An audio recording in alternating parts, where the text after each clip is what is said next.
ಜೋರು ಮಳೆಯ ನಡುವೆಯೂ ಕೂಡ ಕೇರಳದ ಕೊಟ್ಟೂರಿಗೆ ಸಾಕಷ್ಟು ಮಂದಿ ಭಕ್ತರು ಆಗಮಿಸುತ್ತಿದ್ದಾರೆ.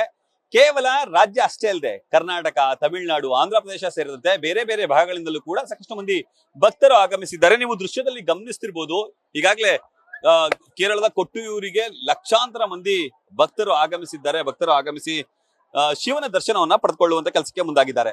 ಪ್ರಮುಖವಾಗಿ ಈ ಕೊಟ್ಟೂರು ಅದರ ಇತಿಹಾಸ ಏನು, ಅದರ ಮಹತ್ವ ಏನು ಅನ್ನೋದೇ ಕೂಡ ನಿಜಕ್ಕೂ ಒಂದು ಅದ್ಭುತ ಅಂತ ಹೇಳಿದ್ರೆ ತಪ್ಪಾಗ್ಲಿಕ್ಕಿಲ್ಲ. ಕೇರಳದ ಕಣ್ಣೂರು ಜಿಲ್ಲೆಯಲ್ಲಿರುವಂತಹ ಅತ್ಯಂತ ಪವಿತ್ರ ಶಿವಕ್ಷೇತ್ರಗಳಲ್ಲಿ ಈ ಕೊಟ್ಟೂರು ಕ್ಷೇತ್ರ ಒಂದಾಗಿದೆ.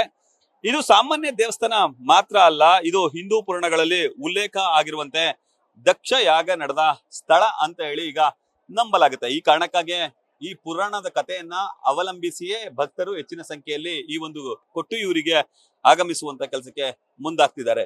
ಪ್ರಮುಖವಾಗಿ ಪುರಾಣಗಳ ಪ್ರಕಾರ ಹೇಳೋದಾದ್ರೆ, ದಕ್ಷ ಮಹಾರಾಜ ತನ್ನ ಮಗಳು ಸತಿ ಮತ್ತು ಅಳಿಯ ಶಿವ ಇಬ್ಬರನ್ನು ಕೂಡ ಅವಮಾನಿಸಿದ ಕಾರಣಕ್ಕಾಗಿ ಅವಮಾನಿಸಿದಂತಹ ಯಾಗ ನಡೆದ ಸ್ಥಳ ಇದು. ಸತಿ ತನ್ನ ತಂದೆಯ ಯಾಗಕ್ಕೆ ಆಹ್ವಾನ ಇಲ್ಲದೆ ಹೋಗಿರ್ತಾಳೆ. ಆ ಸಂದರ್ಭದಲ್ಲಿ ಶಿವನಿಗೆ ಅಪಮಾನ ಆಗುವುದನ್ನ ನೋಡಿ ದುಃಖಗೊಂಡು ಆ ಯಾಗ ಕುಂಡದಲ್ಲೇ ಆತ್ಮಾಹುತಿಯನ್ನ ಮಾಡ್ಕೊಳ್ತಾಳೆ. ಇದರಿಂದ ಕೋಪಗೊಂಡಂತಹ ಶಿವ ವೀರಭದ್ರನ್ನ ಸೃಷ್ಟಿಸಿ ದಕ್ಷಿಣ ಯಾಗವನ್ನ ಸಂಪೂರ್ಣವಾಗಿ ಧ್ವಂಸ ಮಾಡ್ತಾನೆ. ಈ ಘಟನೆ ನಡೆದ ಸ್ಥಳವೇ ಈಗ ಕೊಟ್ಟೂರು ಅಂತ ಹೇಳಿ ಭಕ್ತರು ನಂಬ್ತಿದ್ದಾರೆ. ಇನ್ನು ಇಲ್ಲಿ ಅಕ್ಕರೆ ಕೊಟ್ಟೂರು ಮತ್ತೆ ಇಕ್ಕರೆ ಕೊಟ್ಟೂರು ಅಂತ ಹೇಳಿ ಎರಡು ಪ್ರಮುಖ ಕ್ಷೇತ್ರಗಳಿವೆ. ಈ ಒಂದು ಸ್ಥಳ ಅಂದ್ರೆ ನಾವು ಈಗ ನಿಂತಿರುವ ಸ್ಥಳವನ್ನ ಅಕ್ಕರೆ ಕೊಟ್ಟೂರು ಅಂತ ಕರೀತಾರೆ. ನದಿಯ ಆಚೆ ಇರುವಂತಹ ತಾತ್ಕಾಲಿಕ ದೇವಾಲಯ.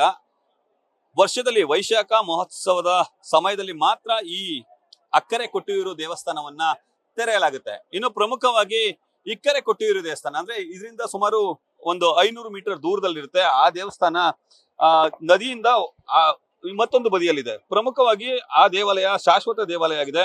ವರ್ಷ ಪೂರ್ತಿ ದರ್ಶನಕ್ಕೆ ಆ ದೇವಸ್ಥಾನ ತೆರೆದಿರುತ್ತೆ. ಇನ್ನು ಪ್ರಮುಖವಾಗಿ ಈ ಒಂದು ಅಂದ್ರೆ ಈ ಕೊಟ್ಟೂರು ದೇವಸ್ಥಾನದಲ್ಲಿ ಶಿವನನ್ನ ಹೆಚ್ಚಿನ ಸಂಖ್ಯೆಯಲ್ಲಿ ಆರಾಧಿಸುವಂತಹ ಭಕ್ತರು ಈ ವೈಶಾಖ ಮಹೋತ್ಸವ ಸಂದರ್ಭದಲ್ಲಿ ಬರ್ತಾರೆ. ಸುಮಾರು 27ರಿಂದ 28 ದಿನಗಳ ಕಾಲ ಈ ಭವ್ಯ ಉತ್ಸವ ನಡೀತದೆ. ಲಕ್ಷಾಂತರ ಮಂದಿ ಭಕ್ತರು ಪ್ರತಿನಿತ್ಯ ಆಗಮಿಸುತ್ತಿದ್ದಾರೆ. ಕರ್ನಾಟಕ, ಕೇರಳ, ತಮಿಳುನಾಡು ಸೇರಿದಂತೆ ಹಲವು ರಾಜ್ಯಗಳಿಂದ ಯಾತ್ರಿಕರು ಬರ್ತಿದ್ದಾರೆ. ನದಿ, ಕಾಡು ಮತ್ತು ಪ್ರಕೃತಿಯ ಮಧ್ಯೆ ಜಿನುಜಿನುಗುವಂತಹ ಈ ಮಳೆಯ ಸುಂದರ ಸೊಬಗಿನಲ್ಲಿ ಈ ಧಾರ್ಮಿಕ ಆಚರಣೆಗಳು ಕೂಡ ನಡೆಯುತ್ತವೆ. ಅವು ಈಗ ಪ್ರಸಿದ್ಧ ಆಗಿದೆ. ಈ ಕೊಟ್ಟೂರು ಎಂಬ ಹೆಸರು ಬರ್ಲಿಕ್ಕೆ ಪ್ರಮುಖವಾದ ಕಾರಣ ಅಂದ್ರೆ ಯಜ್ಞವೇದಿ ಅಥವಾ ಯಾಗಶಾಲೆ ಅಂತ ಕರೀತಾರೆ. ಕೊಟ್ಟೂರು ಅಂದ್ರೆ ಯಾಗ ನಡೆದ ಪವಿತ್ರ ಸ್ಥಳ ಎಂಬ ಅರ್ಥ ಇದೆ. ಇನ್ನು ವಿಶೇಷವಾಗಿ ಈ ಒಂದು ನದಿ ಅಂದ್ರೆ ಜನರು ನಡೆದು ಹೋಗ್ತಿರುವಂತಹ ಈ ಒಂದು ಸ್ಥಳ ಬಾವಲಿ ನದಿಯಾಗಿದೆ. ಬಾವಲಿ ನದಿಯ ತಟದಲ್ಲಿ ಪ್ರಕೃತಿಯ ಮಧ್ಯೆ ಇರುವಂತಹ ಅಪರೂಪದ ಶಿವಕ್ಷೇತ್ರ ಆಗಿದೆ. ದಕ್ಷ ಯಾಗದ ಸ್ಮರಣಾರ್ಥ ಅನೇಕ ಆಚರಣೆಗಳು ಇಂದಿಗೂ ಕೂಡ ಇಲ್ಲಿ ನಡೆದುಕೊಂಡು ಬರ್ತಾ ಇದೆ. ದಕ್ಷಿಣ ಭಾರತದ ಪ್ರಮುಖ ಶೈವ ಯಾತ್ರಾ ಕ್ಷೇತ್ರಗಳಲ್ಲಿ ಈ ಒಂದು ಸ್ಥಳವು ಕೂಡ ಇದೆ. ಹಾಗಾಗಿ ಈ ಒಂದು ಶಿವನನ್ನ ಆರಾಧಿಸುವಂತಹ ಕೊಟ್ಟೂರಿಗೆ ಪ್ರತಿನಿತ್ಯ ಲಕ್ಷಾಂತರ ಮಂದಿ ಭಕ್ತರು ಆಗಮಿಸುತ್ತಿದ್ದಾರೆ.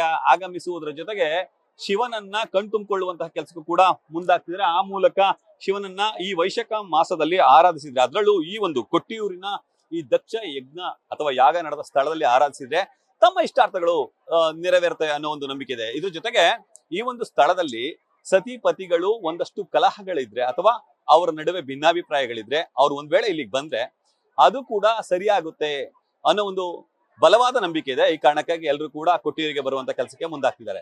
ಕೊಟ್ಟೂರಿನಿಂದ ಕ್ಯಾಮರಾಮನ್ ಕಾರ್ತಿಕ್ ಜೊತೆ Ravi Pandavapura, news first Kerala. News first ನಿರ್ಭೀತಿಯಿಂದ ನಿಮ್ಮ ಪರವಾಗಿ.